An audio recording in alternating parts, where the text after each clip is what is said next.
Hi. ഇന്നേ ഒരു കഥ പറയാൻ വന്നതാ. നമ്മുടെ സ്വന്തം കഥ. അതായത് നമ്മൾ ചില ഫോണൊക്കെ പൈസ മുടക്കി വാങ്ങിക്കുന്നത് വലിയ ആഗ്രഹം കൊണ്ടാണല്ലോ. ഫോണല്ല, എന്തും നമുക്കിഷ്ടമുള്ള വാഹനം, ഫോൺ ഒക്കെ വലിയ ഇഷ്ടത്തിൻ്റെ പുറത്ത് വാങ്ങിക്കുന്നത്. നമുക്ക് എന്തെങ്കിലും ചില ബ്രാൻഡുകളൊക്കെ ചിലർക്കത് ഒരു ഒരു ഷോ ഓഫിന് വാങ്ങിക്കാം, ചിലർക്ക് പക്ഷേ ഇത് എന്തെങ്കിലും കാരണം കാണും. അങ്ങനെ ഇഷ്ടപ്പെട്ട് ഞാൻ വാങ്ങിച്ചൊരു ഫോണാണ് സാംസങ്ങിൻ്റെ S23. ഇതിന് കാരണമുണ്ട്. കാരണം ഇതിൻ്റെ വീഡിയോഗ്രാഫി അത്യാവശ്യം നല്ല പോർട്രേറ്റ് മോഡ് വീഡിയോ അത്യാവശ്യം നല്ല വീഡിയോ ആണ്.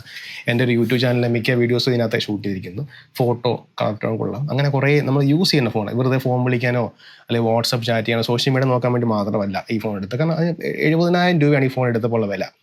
ഇത് ഏപ്രിൽ 2023 എടുത്തതാണ്. അപ്പോൾ ഇപ്പോൾ എത്രയായി? 2 വർഷം. April, May, June, July, August, 4 മാസം, ഓൾമോസ്റ്റ് 2.5 വർഷമായി. ഓക്കെ. നമ്മൾ എന്നിട്ട് യൂസ് ചെയ്യുന്നുണ്ട്. അത്യാവശ്യം ഇതുപോലെ വീഡിയോയ്ക്കും ഫോട്ടോയ്ക്കും യൂസ് ചെയ്യുന്നുണ്ട്. ഇപ്പോൾ പറയാൻ വന്ന കാര്യം വേറൊന്നുമില്ല. ഈ 2.5 വർഷത്തിന് ശേഷം ഈ ഫോണിൽ വന്ന ഒരു മാജിക് കണ്ടോ? കാണോ? ഒരു പച്ച വര, ലക്ഷ്മണരേഖ പോലെ കണ്ടോ? ഇതെന്താ പരിപാടി? ഞാൻ ഒരു സോഫ്റ്റ്വെയർ അപ്ഡേറ്റ് ചെയ്തപ്പോൾ സംഭവിച്ചാൽ, ഇത് പലർക്കും സംഭവിച്ചു കാണും. പക്ഷേ ഇത് നമ്മളെപ്പോലെ ഒരു ആൾക്കാരൊക്കെ ഇത്തരം പൈസ കൊടുത്തൊരു ഫോൺ വാങ്ങിക്കുന്നത്, ഞാൻ പറഞ്ഞല്ലോ, എന്തെങ്കിലും ആഗ്രഹത്തിന് അപ്പുറം എന്തെങ്കിലും യൂസേജും കൂടാണ്. 70,000 രൂപയുടെ ഫോണെ ഇങ്ങനെ ഒരു 2.5 വർഷത്തിൽ ഇങ്ങനെ വരണമെങ്കിൽ, ഇതിപ്പോൾ കൊണ്ട് കാണിച്ചാൽ അവർ പറയും എൻ്റെ ഫോൺ താഴെ വീണുണ്ടോ, അല്ലെങ്കിൽ ഇവിടെ ചെറിയൊരു സ്ക്രാച്ചൊക്കെ ഉണ്ട് ഇത് ഡിസ്പ്ലേയുടെ സൈഡിൽ. ഇത് കൃത്യമായിട്ട് പറയാം, ഒരു അപ്ഡേഷന് ശേഷമാണ് എനിക്ക് സംഭവിച്ചത്. ഒരു ഫോൺ അപ്ഡേഷന് ശേഷമാണ് എനിക്ക് ഈ പ്രശ്നം സംഭവിച്ചത്. ഇത് മാറ്റി തരുമോ ഇല്ലയോ ഒന്നും അറിയില്ല, ഞാൻ പോയി ചോദിച്ചിട്ടില്ല. കാരണം ഇത് പറയാൻ കാരണം, ഇതിന് മുന്നേ ഞാൻ ഉപയോഗിച്ച ഫോൺ OnePlusന്റെ 9R എന്നൊരു ഫോണാണ്.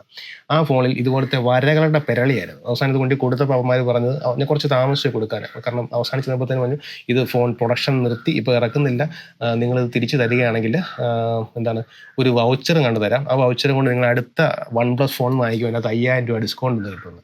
ആ ഫോണിന് 45-50 രൂപ കണ്ടാൽ തോന്നുന്നു OnePlus 9R. അതായത് OnePlus പരിപാടി ഞാൻ നിർത്തി. പക്ഷേ OnePlus 5T എന്ന ഫോൺ ഞാനൊരു 4 വർഷം ഉപയോഗിച്ചു. ഒരു കുഴപ്പമില്ല ആ ഫോണിന്, അത്യാവശ്യം ഒരു കുഴപ്പമില്ല. ഇപ്പോഴും ആ ഫോൺ കഴിഞ്ഞ ദിവസം ഞാനത് ചെറിയ പ്ലഗ് സോക്കറ്റ് കംപ്ലൈൻ്റ് ആയപ്പോൾ വീണ്ടും ആരും കൊടുത്തില്ല, ഓഫായി പോയോണ്ട് കൊടുത്തില്ല. പക്ഷെ അത് ശരിയാക്കിയപ്പോൾ അത് വർക്ക് ചെയ്യുന്നുണ്ട്. കുറച്ച് ലാഗ് ആണെങ്കിലും അത് വർക്ക് ചെയ്യുന്നുണ്ട്. പക്ഷെ അതിന് ശേഷമുള്ള നമ്മൾ ഈ പൈസ കൂടുതൽ മുടക്കുന്ന ഫോണുകൾക്ക് ഇത്രയും പ്രശ്നം വന്നതിൽ ഭയങ്കരമായ തട്ടിപ്പാണ് നടക്കുന്നത്. അതൊരു കൺസ്യൂമറെ പറ്റിക്കുക എന്നൊരവസ്ഥയാണ്. 70,000 രൂപ അല്ലെങ്കിൽ 65,000-70,000 രൂപ മുടക്കിയ സ്കൂട്ടർ വീട്ടിലിപ്പുണ്ട്. നമ്മളിതിപ്പോഴും എന്നും ഉപയോഗിക്കുന്നതാണ്. 5-6 വർഷമായി, ഒരു കുഴപ്പമില്ല. 1 വർഷം കൂടുമ്പോൾ സർവീസ് ചെയ്യൽ, 2 വർഷം കൂടെ സർവീസ് ചെയ്യൽ, ടയർ പഞ്ചറാകുമ്പോൾ മാറ്റിയിടും. നമ്മൾ അത്രയും പൈസ മുടക്കിയിട്ട് നമ്മളതിൻ്റെ ഒരു സാറ്റിസ്ഫാക്ഷൻ, വാല്യൂ ഫോർ മണി എന്ന് പറയുന്നത് അതൊക്കെയാണ്. അല്ലെങ്കിൽ കാർ വാങ്ങിച്ചാൽ നമുക്കത് യൂസ് ചെയ്യുമ്പോൾ അതിൻ്റെ വാല്യൂ ഫോർ മണി. ലാപ്ടോപ്പ് വാങ്ങിച്ചിട്ടുണ്ട്, അത് ഒരു 4.5 വർഷമായി. ഇടയ്ക്ക് സോഫ്റ്റ്വെയർ അപ്ഡേറ്റ് ചെയ്യുന്നല്ലാതെ വേറെ ഒന്നും ചെയ്യുന്നില്ല, കംപ്ലൈൻറ്റ് വന്നിട്ടില്ല ലാപ്ടോപ്പിന്. അപ്പോൾ നമ്മളിതുപോലെ ദിവസം ആൾക്കാർ ഉപയോഗിക്കുന്ന ഒരു ഫോൺ, അതാണെങ്കിൽ ഈ ഫോൺ വാങ്ങിച്ച് 70,000 രൂപയ്ക്ക് വാങ്ങിച്ചതിന് വിത്തിൻ 2 months അവരത് 40,000, 50,000 ആയിട്ട് എന്തോ വില കുറച്ചു. ഓക്കെ, പോട്ടെ, അത് മാർക്കറ്റ് മാറുന്നതാണ്. അതിനുശേഷം S24 ഇറക്കി, S25 എനിക്ക് അറിഞ്ഞു. ഞാൻ പിന്നെ അത്ര ഫോണിനെ കുറിച്ച് ഫോളോ ചെയ്യാറില്ല, നമ്മുടെ ഒരു ആവശ്യത്തിന് വേണ്ടിയാണ് അതൊക്കെ നോക്കാറുള്ളത്.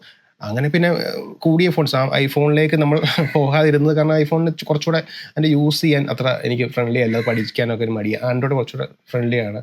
പിന്നെ നമുക്ക് കുറേ വർഷങ്ങൾ യൂസ് ചെയ്തുകൊണ്ടേ ആൻഡ്രോയിഡ് ആയിരുന്നു ഇഷ്ടം. അതിനകത്ത് ഈ പറഞ്ഞ ക്വാളിറ്റി ഫോട്ടോ വീഡിയോ കൊള്ളാവുന്ന ഫോണായതുകൊണ്ടാണ് S23 എടുക്കാൻ കാരണം.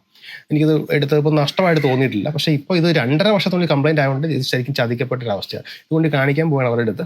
അവരെന്താ പറയുന്ന കാര്യം നിങ്ങൾ അപ്ഡേറ്റ് ചെയ്യാം. ഇത് കൃത്യമായിട്ട് ഇത് മാറ്റി കിട്ടുമോ, അല്ലെങ്കിൽ എന്തെങ്കിലും ചെറിയ പൊട്ടലിൻ്റെ പോലെ, കാരണം ഒരു പൊട്ടലോ അല്ലെങ്കിൽ താഴെ വീഡിയോ ചെയ്താൽ ഇങ്ങനത്തെ ഒരു വര വീഴാനുള്ള സാധ്യത വളരെ കുറവാണ്. ഇത് കൃത്യമായിട്ടൊരു സോഫ്റ്റ്വെയർ അപ്ഡേഷൻ്റെ ഭാഗമായിട്ടുണ്ടായതാണ്. അത് കിട്ടുമോ ഇല്ലെന്ന് അറിയാം. ഇല്ലെങ്കിൽ അത് കംപ്ലൈൻറ്റ് ചെയ്യാൻ തന്നെയാണ് ഞാൻ തീരുമാനിച്ചിരിക്കുന്നത്. കാരണം OnePlusൻ്റെ കാര്യം നമ്മൾ ചെയ്തില്ല, കാരണം നമ്മൾ തിരക്കാണ്, നമ്മളിത് ചെയ്തില്ല എന്നൊക്കെ പറഞ്ഞ് ഇത് വിട്ടുപോയാൽ പറ്റിക്കപ്പെടുന്ന നമ്മൾക്ക് തന്നെയാണ്. ഇവർക്ക് ഒരു ചെറിയ കാര്യമാണ്, ഇത് മാറ്റി വെച്ച് കൊടുക്കാവുന്നേ ഉള്ളൂ. അല്ലെങ്കിൽ എന്താ കാര്യം, ഇതൊരു അപ്ഡേഷൻ പരിഹരിക്കാവുന്നേ ഉള്ളൂ. ഒരു ഫോണിന് വേണ്ടി നമ്മൾ ഏറ്റവും കൂടുതൽ ആൾക്കാർ 2-3 വർഷം അപ്ഡേഷൻ, ഒരു പുതിയ ഫോൺ അപ്ഗ്രേഡ് ചെയ്യുന്ന ആൾക്കാരുണ്ട്. പൈസയുള്ള ആൾക്കാരൊക്കെ ചെയ്യുന്നുണ്ട്. അവർക്ക് ക്യാഷ് ഓൺ ചെയ്തോട്ടെ, കുഴപ്പമില്ല. സാധാരണക്കാരനെ പറ്റിക്കുന്ന ഇങ്ങനത്തെ തട്ടിപ്പ് പരിപാടികളൊക്കെ അത് കുറച്ച് കൂടുതൽ സഹിക്കാൻ പറ്റുന്ന, അൺസഹിക്കബിളാണ്. ഉണ്ടോ, നമ്മുടെ തലവര പോലത്തെ കൃത്യമായിട്ട് കാണത്തില്ല. അതിനേക്കാളും നല്ല വൃത്തിയായിട്ടാണ് ഈ വല. ഇത് ഇന്നലെ ഈ വര വളരെ നേർത്തതായിരുന്നു. രാവിലെ എണീറ്റപ്പോഴത്തേനും അത് കുറച്ചുകൂടെ കട്ടി. നാളെ മിക്കവാറും ഇതിൻ്റെ വരകളുടെ എണ്ണം കൂടും. ഇത് നമ്മുടെ കണ്ണിനെ ഭയങ്കര ഡിസ്ട്രാക്ഷൻ. ഇതിനകത്ത് നമ്മൾ എന്തെങ്കിലും മെസ്സേജ് നോക്കി കഴിയുമ്പോൾ നമ്മൾ പിന്നെ ഇവിടെ നോക്കിയാൽ അത് നോക്കുന്ന ഭിത്തിയിലൊക്കെ ഒരു പച്ച വര, ഒരു എന്താ പെർസിസ്റ്റൻസ് ഓഫ് വിഷൻ നമ്മൾ പണ്ട് പഠിച്ചില്ല, ആ ഒരു ഡിസ്റ്റർബൻസ് ഉണ്ടാകും. മെസ്സേജ് വായിക്കാൻ പറ്റില്ല, വീഡിയോ കാണാൻ പറ്റില്ല. ഇതിപ്പം വളരെ ബുദ്ധിമുട്ടാണ്. അപ്പോൾ ഞാനും ഈ പറഞ്ഞ പോലെ ഈ ഷൂട്ട് ചെയ്യുന്ന ഫോൺ എൻ്റെ ബ്രദർ വാങ്ങിച്ചു തന്ന ഐഫോണാണ്. അതിലേക്ക് മാറേണ്ടി വരും. അത് നമ്മുടെ പേഴ്സണൽ കാര്യം. പക്ഷേ ഇത് മാറ്റിത്തരേണ്ടത് അവരുടെ ഉത്തരവാദിത്വമാണ്. ഇതിനുവേണ്ടി നമുക്ക് എന്തൊക്കെ ചെയ്യാൻ പറ്റുമോ അതൊക്കെ ചെയ്യും. എന്തായാലും നിങ്ങൾക്ക് ആർക്കെങ്കിലും ഇങ്ങനത്തെ ഒരു ദുരനുഭവം, ഒരു കഥ പറയാനുണ്ടെങ്കിൽ ഒന്ന് കമൻറ്റ് ചെയ്യുക. നിങ്ങൾ എന്താണ് ചെയ്തത്, അല്ലെങ്കിൽ ഇതെന്താണ് ഇതിൻ്റെ ഒരു പോംവഴി, നിങ്ങൾക്ക് ആർക്കും മാറ്റി തന്നു. ഇതിന് മുന്നേ ഉള്ള ഫോണിലൊക്കെ ആർക്കോ മാറ്റി കൊടുത്തു കേട്ടു. മാറ്റി കൊടുത്തത് നല്ല കാര്യം. പക്ഷേ എത്ര പേർക്ക് കൊടുക്കും, എങ്ങനെയാണ് ഒഴിവാക്കുന്നതെന്നും അറിയില്ല. അപ്പോൾ എന്തായാലും ഇത് വിഷമത്തോടെ വീണ്ടും കാണാം. പച്ച വര.